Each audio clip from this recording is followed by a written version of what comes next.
Banyak makan perut kembung. Dah diingat, tetap je lunguk. Sekarang kami di Kampung Limbung. Jom kita tengok. Apa khabar Ikak semua? Jumpa lagi dengan kami.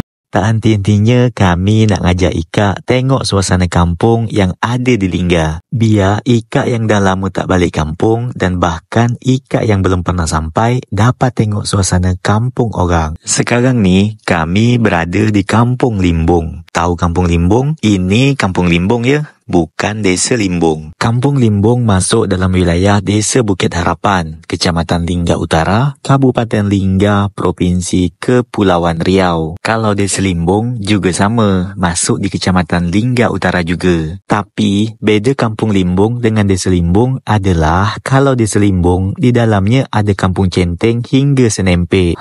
Jadi inilah suasana Kampung Limbung. Ada yang pernah sampai ke sini?